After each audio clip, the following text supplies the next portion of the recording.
specifically they knew what had happened to John Huss. We also read a statement about the condition that Huss was in when he was brought forth from prison. It was a terrible sight. And we need to understand that at this point, Huss had not even had a trial. But we're also told that after Huss was cleaned up, when he was brought forth from prison, he was taken before a religious court. We need to understand that this is a religious court. The state is still not involved. All of the individuals that are present are religious magistrates. I read from the book Huss the Heretic, page 28. With the clock striking 8 and the bells tolling, the procession of bishops, cardinals, fathers, and deputies moved towards the church. Where's the trial going to take place? In the church, where a chair had been placed for Huss, about which the seats of the gentlemen were arranged. 47 charges were read against Huss.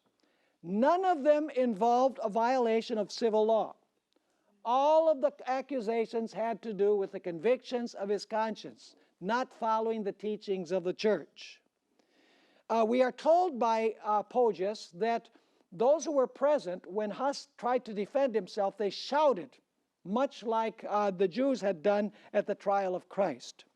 It's interesting to notice that when the shouts subsided somewhat, Huss spoke some very significant words. And I want you to notice these words in the light of what we've studied already. God gave to Peter, his disciple, the key to open all hearts and the heaven of faith with it, but not the sword. Notice, Jesus did not give Peter what? The sword. Which sword is this talking about? Did he give Peter the sword of the Spirit? Yeah. But what sword is this? The sword of civil power, right? But not the sword to slay, as you slay all those who do not accept your worldly doctrines and who evade them. What is the issue? The worldly doctrines of the church. So then the vote is taken as to whether Huss is guilty or not. 31 of those church dignitaries that were present voted that Huss was not guilty. 11 voted that he was guilty, and they said that he should be excommunicated. But 45 of those present voted that Huss was guilty and that he should die. But the problem is the church could not execute the death penalty. As a church, they could not do what they wished to do. Does that sound familiar? Remember what happened in the Gospels with Jesus Christ? They needed the help of the emperor. Now, the emperor at this time was Sigismund. And Sigismund had given Huss a guarantee, a safe conduct, that he would be taken from Prague to Constance, and then he would be able to go back safely to Prague. But Sigismund now had to decide whether he was going to respect that safe conduct. And the religious dignitaries who were present there said to the emperor, you know, you don't have to respect an agreement that you have made with heretics. Now, when the emperor was making the decision as to whether he should deliver Huss to death, there was a count who was present, Count Schlum, who spoke the following words. He's speaking to Sigismund. Caesar, interesting that he would refer to him as Caesar, right? This is secular power. Caesar, desist from such doings. Caesar, Caesar, do not write your name with blood. But we are told by Poggius that Sigismund's conscience was quieted by the religious leaders. And I read from page 63 of his book, but the emperor's ears were deaf and were further closed by the cardinals, bishops, and priests who crowded about him, kissed the hem of his garments, and praised his name, when he seized the quill and wrote his name. The date of the sentence was July 5, 1415. I've been there, as I mentioned. It's a moving experience to know what happened in that place. The Founding Fathers knew about the history of the church during the 1260 years. They knew about the mechanism of persecution and the Inquisition. So allow me to say a few things about the Inquisition that functioned during part of the 1260 years. In Latin America, the Inquisition functioned in 3 countries. It functioned also in Europe, but in Latin America, it functioned in 3 countries. In Colombia, in Peru, and in Mexico. Several years ago, I was invited to give a series of meetings at our university near the city of Lima, and I knew that there was a palace of the Inquisition in Lima, and I was very interested in visiting this place. And so one afternoon, when I wasn't busy, I asked them if they would take me to the Museum of the Inquisition, and they did. As you enter the palace of the Inquisition, you have a large mural or a large portrait of an auto de fe. That means when an individual is being tried and is going to be burned at the stake. And this mural is portraying an auto de fe that is taking place at the Plaza de Armas, which is the central plaza there in the city of Lima.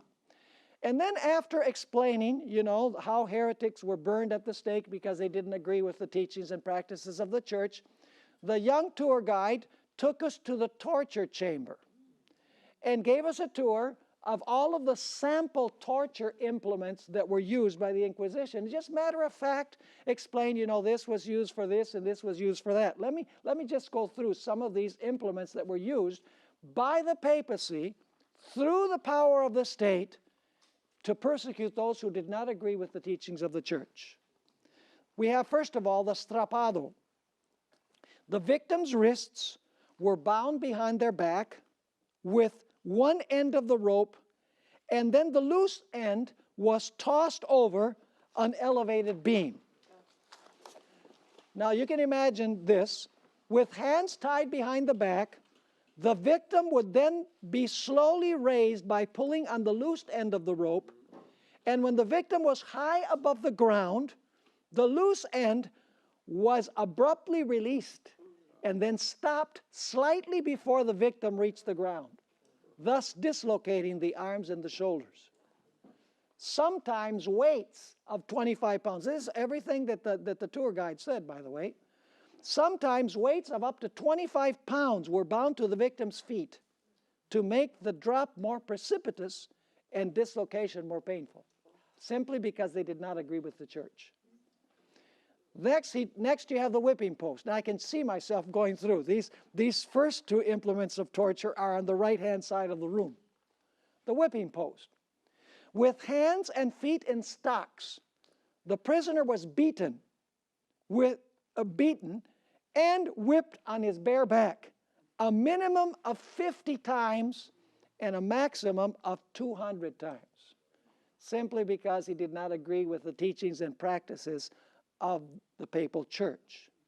Then you take a left turn, and on the left-hand side, there is the rack. Ellen White mentions in her writings the rack. The victim was laid upon a table, face up, with arms and legs extended. The victim's ankles and wrists were then tied with ropes that were attached to pulleys at the 4 ends of the table. Wheels at either end of the board were turned, pulling the legs downward and the arms upward. As the ropes got tighter and tighter, the body was stretched in opposite directions from the limbs. As the victim was commanded to recant, the shoulders, elbows, thighs, and ankles were slowly dislocated as the prisoner writhed in pain, because the prisoner did not agree with the teachings and practices of the church, because of the convictions of his conscience. Then on the right-hand side is the garrote. It was an instrument that slowly strangled the victim. The hands and feet were tied with a rope to the arms and legs of the chair, and a noose was tied around the neck. In back of the chair was a wheel that worked as a tourniquet. The wheel was slowly turned, and this pulled the rope tighter and tighter around the hands, the feet, and the neck until the victim was strangled. And this young person who was giving me the tour was simply matter-of-factly describing all of these implements of torture that were used by the church against those who did not agree with the teachings and practices of the church. By the way, next was waterboarding. Because you go around the other corner, on the right-hand side, you have an individual who's lying on a bench. It's a mannequin, by the way. And there's this individual that is pouring water down the mouth and is putting a rag inside the mouth. Does that sound familiar? That happened in Iraq, by the way, with individuals that were being interrogated. Then, after this, we went down deep into underground tunnels where dungeons had been hewn in the rock. The cubicles were barely larger than the person who was enclosed in them. For days, the victims were left in the cold, in absolute and complete darkness. Barely enough room to wiggle, with the family not knowing where they were. That is what happened as a result of the horrendous mechanism of the Inquisition. And the Founding Fathers knew that. They knew that the church had used the state to persecute those individuals simply because of their convictions, their religious convictions of their conscience.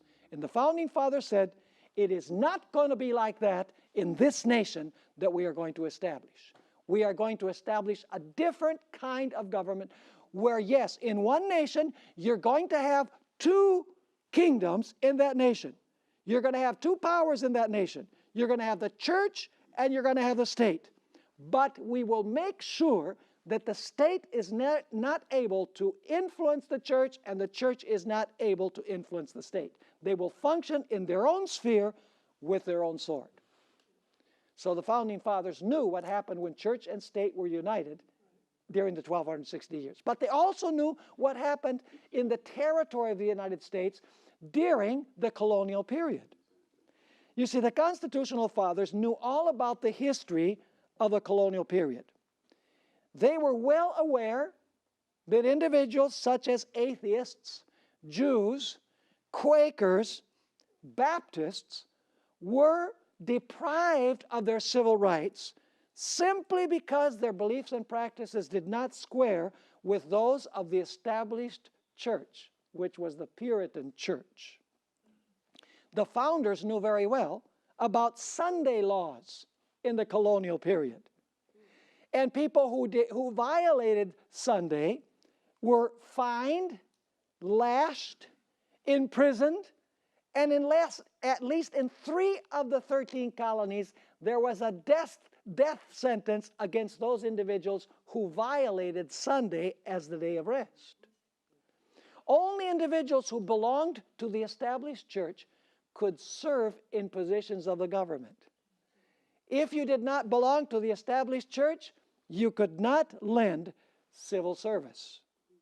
They knew full well about Roger Williams, who was banished from the Massachusetts Bay Colony in September of 1635 for his views concerning the separation of church and state.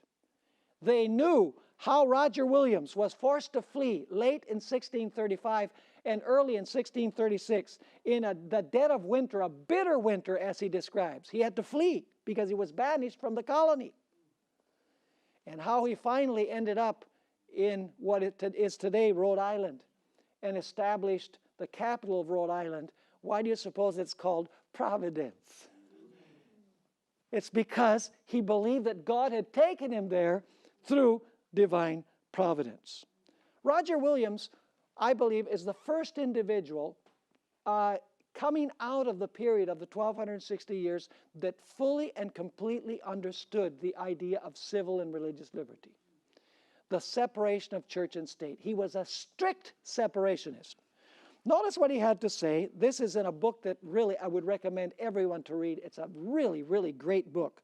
It's called Separating Church and State by Timothy Hall. He quotes Roger Williams as saying, "The forcing of a woman, that is, the violent acting of uncleanness upon her body against her will, we count rape. By proportion, that is a spiritual or soul rape, which is forcing of the conscience of any person to acts of worship. He says, in other words, persecution, violating conscience, is spiritual rape, is what Roger Williams is saying. On our next page, Roger Williams stated, the civil magistrate possesses a civil sword. Notice the word that he uses, the expression. Possesses the civil sword for the defense of persons, estates, families, liberties of a city or civil state, and the suppressing of uncivil or injurious persons or actions. So in other words, he says the civil sword is to preserve the civil order of society. Are you catching the point? Once again, we find in this book by Timothy Hall these words of explanation. Nor did Williams think that toleration required believers in different faiths to leave one another alone.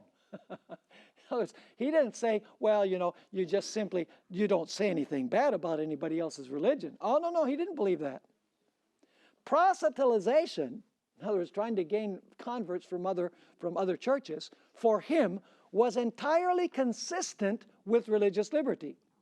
He believed in a militant faith, although one whose militancy expressed itself through spiritual weapons such as preaching and persuasion and prayer rather than through civic violence. The religious toleration Williams advocated was one that would leave believers free to undertake spiritual warfare against spiritual error. He sought to sheath the civil sword so that the sword of spiritual truth could be wielded against apostasy and unbelief. Did Williams believe in two swords? Yes. In the civil sword and the religious sword? Did he believe that you could use a religious sword to try and persuade people from other denominations to join yours by preaching the truth? Absolutely. Now, Roger Williams used a very interesting expression similar to Revelation 13:11. It makes me wonder whether perhaps I know that he translated Scripture for the Native Americans into different dialects, so he was acquainted with the Bible. Maybe he was thinking of Revelation 13, verse 11, when he spoke this.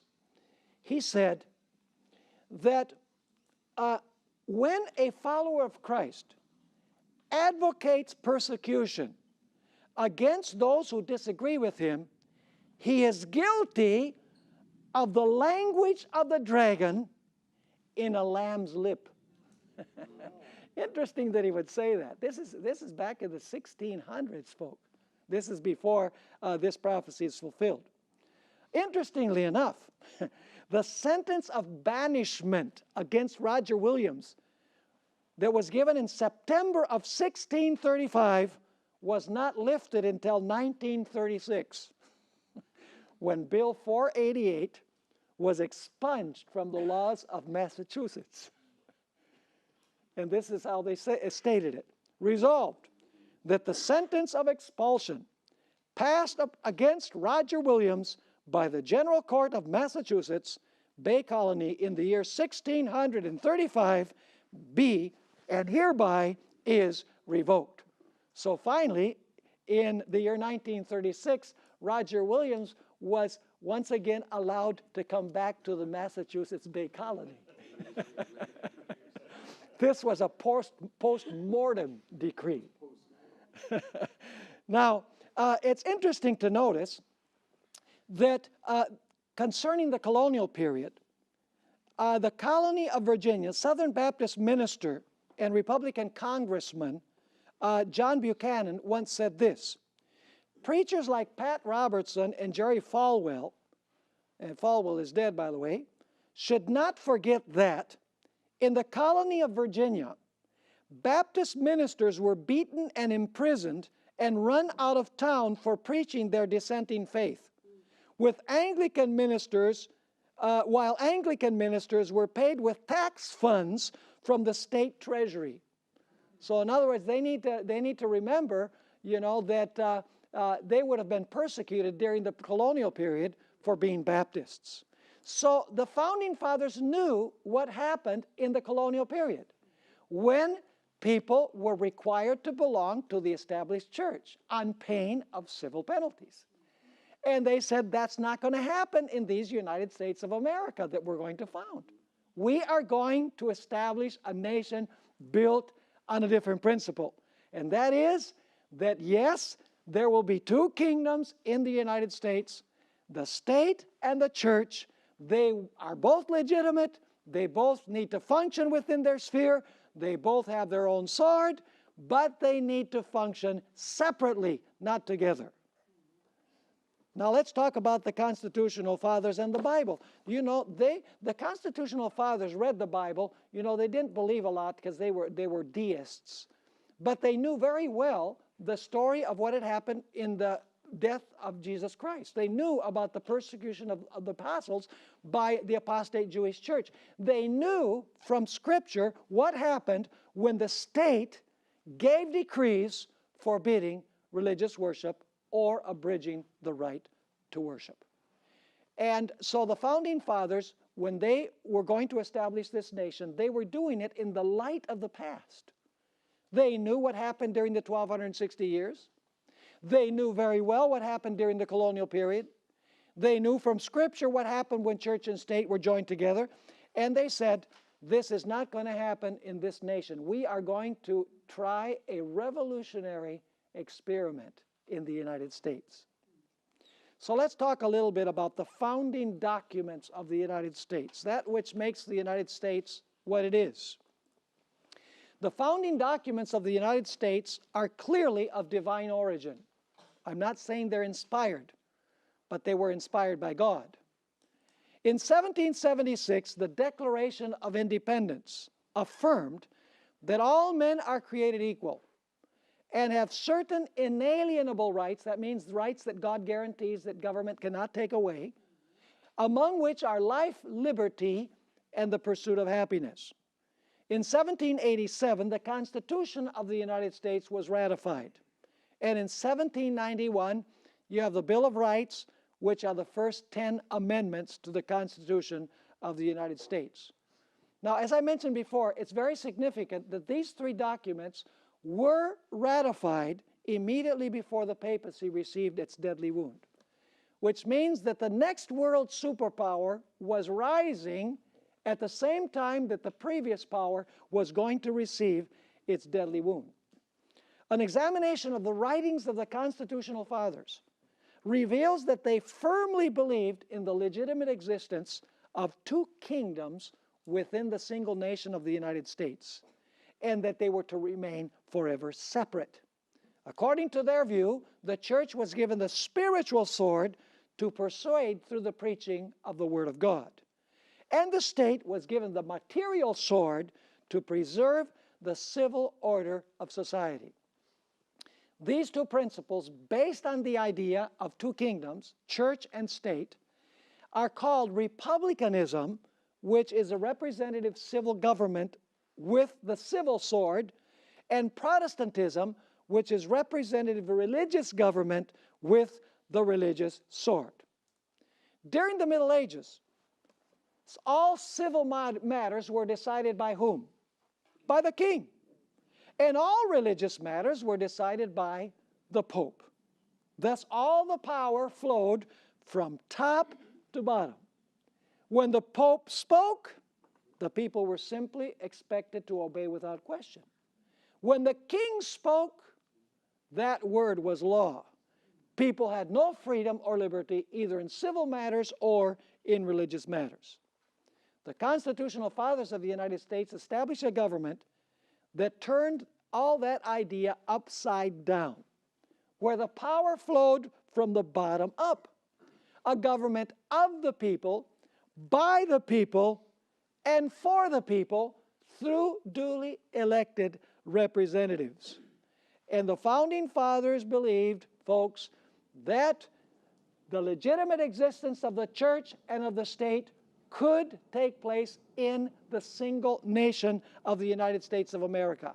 The United States functioning as a republic in civil matters and allowing the church to function as a church in its own sphere. This was one of the most revolutionary experiences in the history of the world. Did you realize that Ellen White was born just 27 years after the deadly wound? Notice what Ellen White had to say about the colonial period as compared with the constitutional period of the United States. This is in the book, The Great Controversy.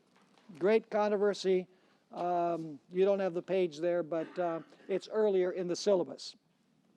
It says, among the Christian exiles who first fled to America and sought an asylum, now listen carefully to this, and sought an asylum from royal oppression, what power would that have to do with? The state, right? And priestly intolerance. Church, right? So what are they looking for? They're looking for freedom, civil matters, and freedom in religious matters. She continues saying, were many who determined to establish a government upon the broad foundation of civil, that's the state part, and religious liberty. That is the church part. Their views found place in the Declaration of Independence, which sets forth the great truth that all men are created equal and endowed with the inalienable right to life, liberty, and the pursuit of happiness. And the Constitution guarantees to the people the right of self-government, providing that representatives elected by popular vote shall enact and administer the laws. Freedom of religious faith was also granted, every man being permitted to worship God according to the dictates of his conscience. Republicanism, that is a state without a king, and Protestantism, a church without a pope, became the fundamental principles of the nation. Amen. What is the United States built upon? Separation of what? Church and state. So how many kingdoms in the United States? Two. Do you know what? I live in one country, but I'm a citizen of two kingdoms. You know, I am a U.S. citizen by birth, but I'm a citizen of the church by the new birth. And I have my passport, U.S. passport, but I also have my religious passport, the blood of the Lamb. But I live in one nation.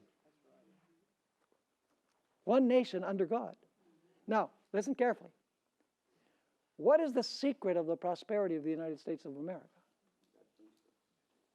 Listen to Great Controversy 441. These principles are the secret of its power and prosperity.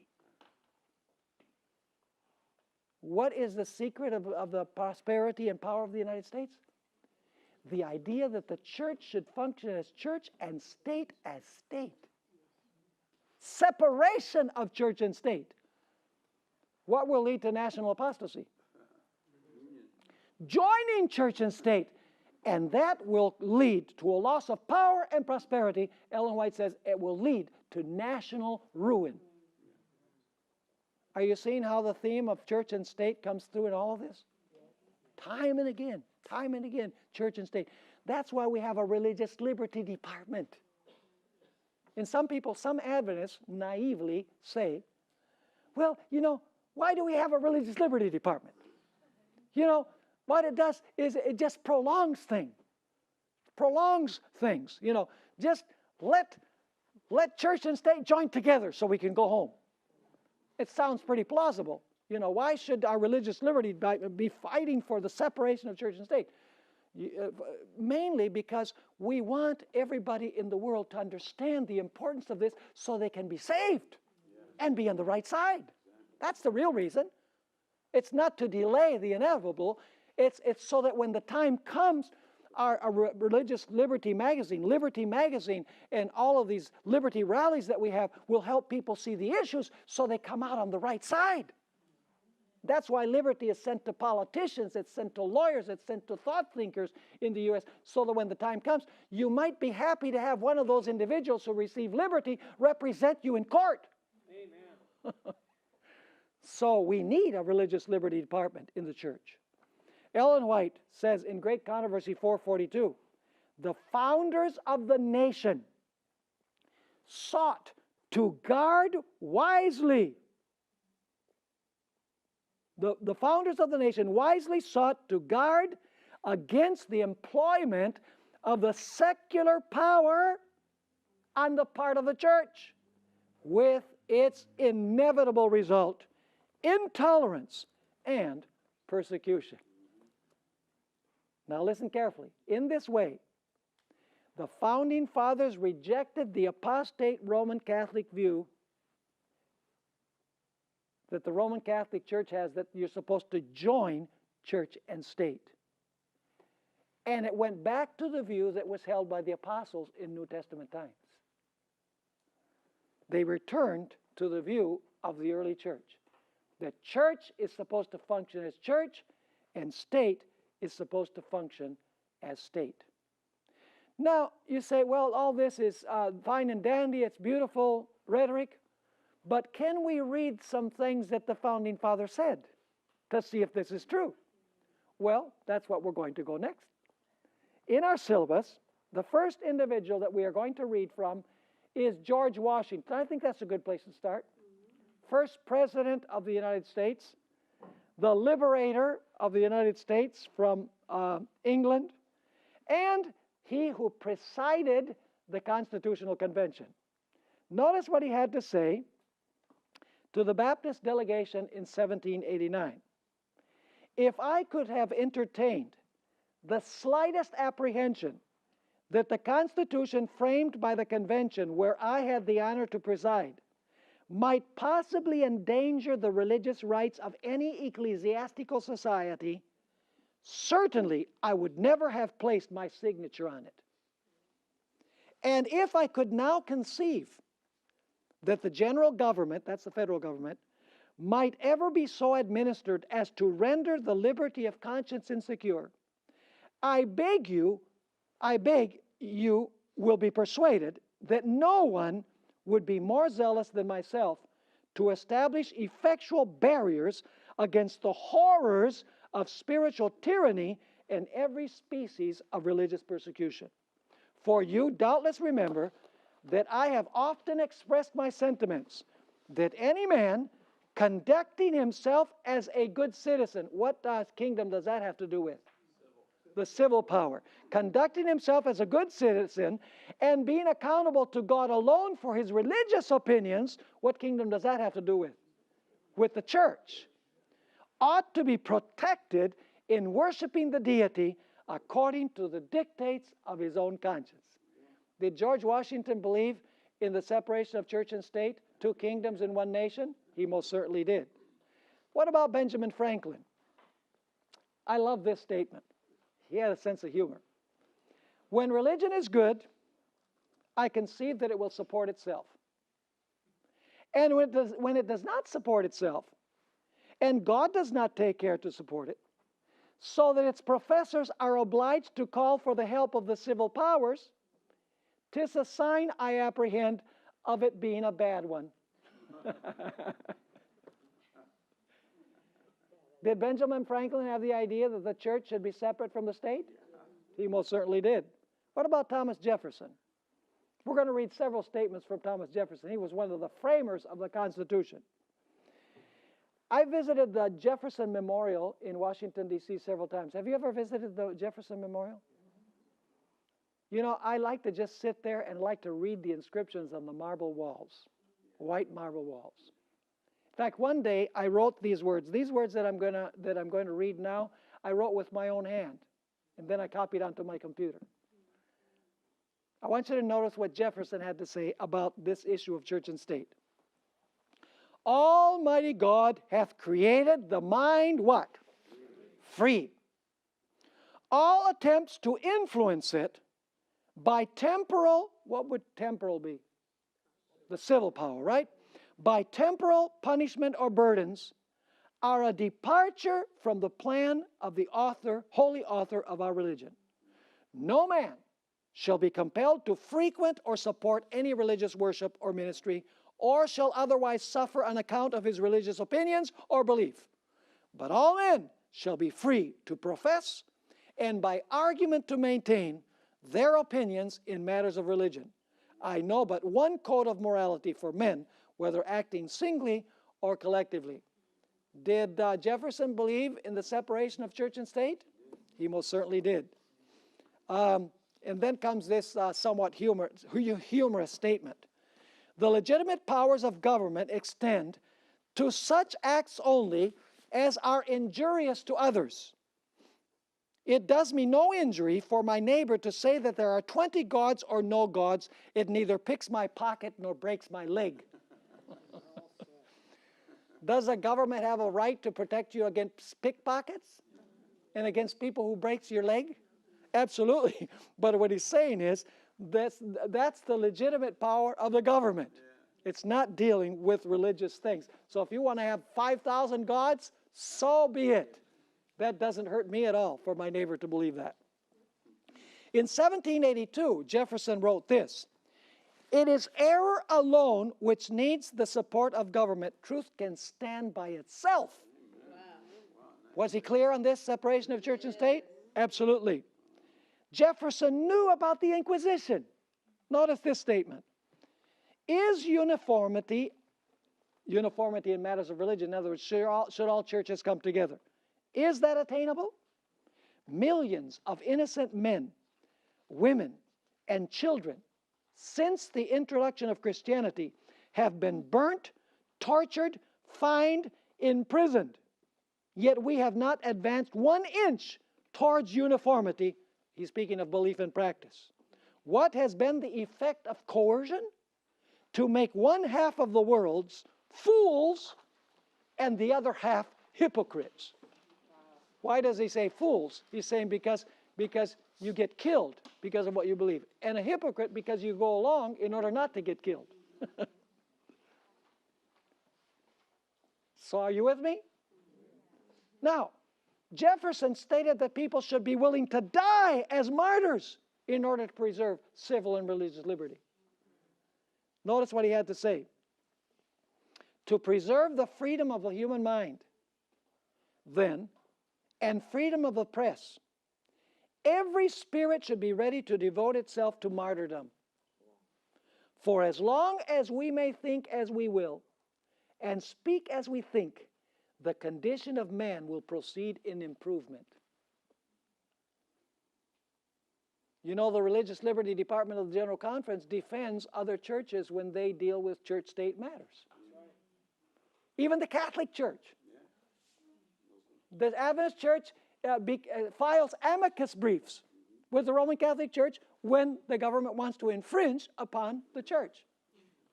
You say, well, why would we do that? Because when we defend the religious rights of others, we are defending our own. I want you to notice what Thomas Jefferson had to say about this. It behooves every man who values liberty of conscience for himself to resist invasions of it in the case of others. Or their case may, by change of circumstances, become his own. Yeah. Pretty wise words, right? Do you know Jefferson understood the dangers of the clergy influencing the state? How would he know that? Lucky guess. No, he knew the 1260 years. He knew the colonial period. Notice what he had to say. The clergy, by getting themselves established by law and engrafted into the machine of government, have been a formidable engine against the civil and religious rights of man. He also said in 1813, history, I believe, furnishes no example of a priest-ridden people maintaining a free civil government. This marks the lowest grade of ignorance of which their civil as well as religious leaders will always avail themselves for their own purposes. In another statement, he said, in every country and in every age, the priest has been hostile to liberty. He is always in alliance with the despot, abetting his abuses in return for protection to his own. Here's another one. to suffer the civil magistrate to intrude his powers into the field of opinion and to restrain the profession or propagation of principles on supposition of their ill tendency is a dangerous fallacy which at once destroys all religious liberty, because he, being of course judge of that tendency, will make his opinions the rule of judgment, and approve or condemn the sentiments of others only as they shall square with or differ from his own. Are you understanding that statement? Here's another one. Reason and free inquiry are the only effectual agents against error. Give a loose to them, they will support the true religion by bringing every false one to their tribunal, to the test of their investigation. They are the natural enemies of error and of error only. So you need to have freedom of reason and inquiry in order to discover the truth and in order to defeat error. Now, several years, this is very important, several years after the drawing up and the ratification of the founding documents of the nation, Jefferson looked back on the history of the United States up to that point. This is in the year 1808. And notice what Jefferson had to say. We have solved by fair experiment the great and interesting question whether freedom of religion is compatible with order in government and obedience to the laws. And we have experienced the quiet as well as the comfort which results from leaving everyone to profess freely and openly those principles of religion which are the indications of his own reason and the serious convictions of his own inquiries. So he says, experience has shown that this is a good system. We find also this statement, our fellow citizens, and this is, this is something that is being written in 1826. Our fellow citizens, after half a century of experience and prosperity, continue to approve the choice we made. May it be to the world what I believe it will be, to some parts sooner, to other parts later, but finally to all, the signal of arousing men to burst the chains under which monkish ignorance and superstition had persuaded them to bind themselves and to assume the blessings and security of self-government. That form which we have substituted for that old form, by the way, restores the free right to the unbounded exercise of reason and freedom of opinion. All eyes are opened or opening to the rights of man. The general spread of the light of science has already laid open to every view the palatable truth that the mass of mankind has not been born with saddles on their backs, nor a favored few booted and spurred, ready to ride them legitimately by the grace of God. These are grounds of hope for others, for ourselves. Let the annual return of this day, that is the 4th of July, forever refresh our recollections of these rights and an undiminished devotion to them. So he's telling us, live up to the foundations that were laid by the founders of the nation. Now, some people have argued that Jefferson believed that only the federal government was bound by the First Amendment and not the individual states, that states could do their own thing when it came to separation of church and state and religious liberty.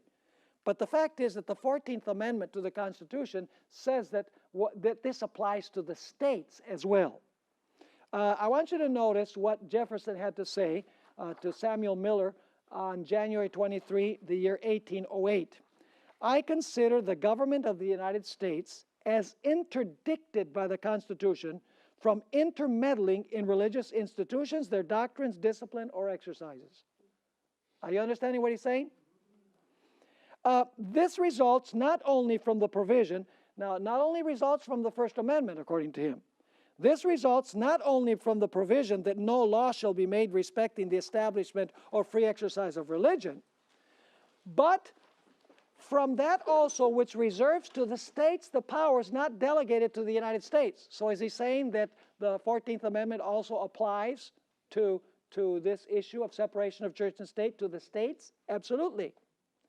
He continues to say, certainly no power to prescribe any religious exercise or to assume authority in religious discipline has been delegated to the general government. It must rest with the states as far as it can be in any human authority. The 14th Amendment was added to the Constitution to say that what applied federally in the First Amendment applies as well to the states.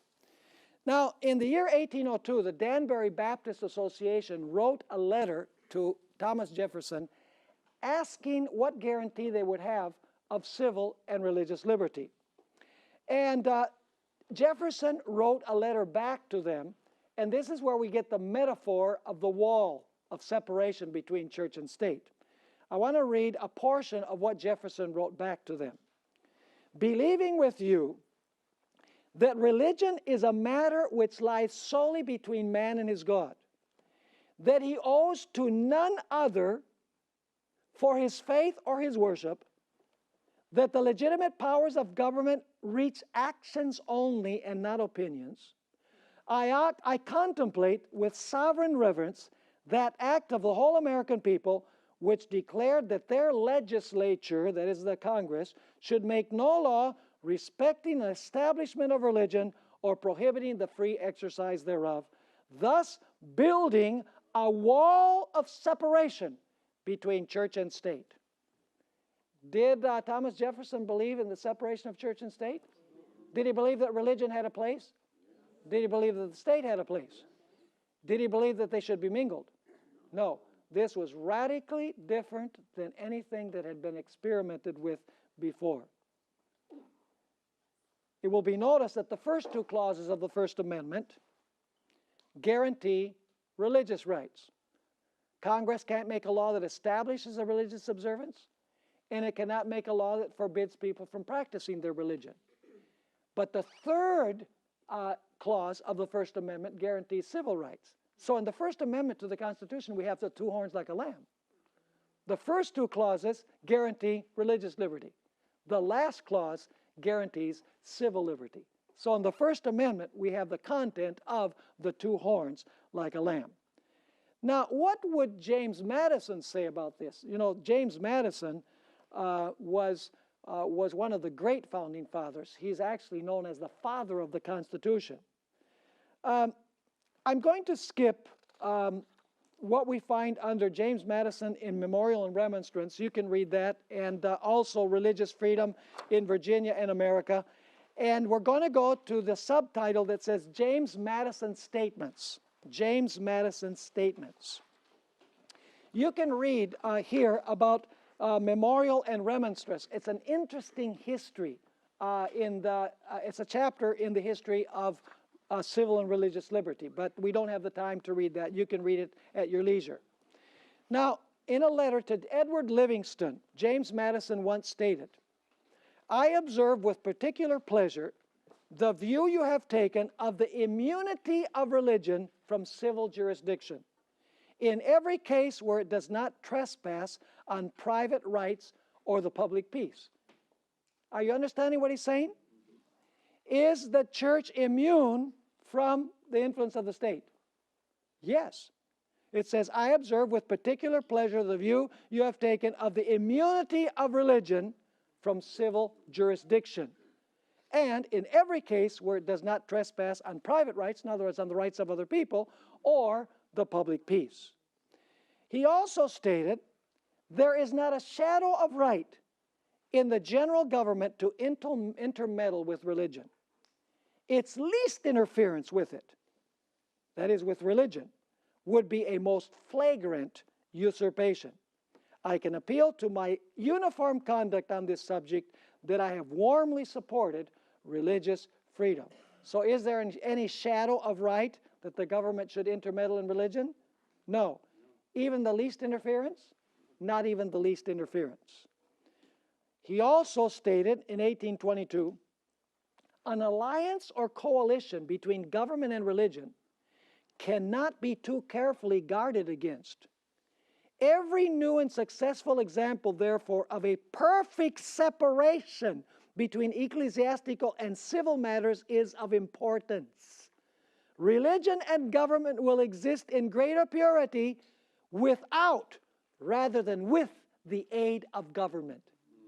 Is that clear? I mean, it's so absolutely clear. And then James Madison says, the United States is teaching a great lesson to the world. See, the U.S. became an example for other nations in Europe, in Latin America, all over the world to establish this style of government. This is what he stated. We are teaching the world the great truth that governments do better without kings and nobles. In other words, that's a Republican style of government.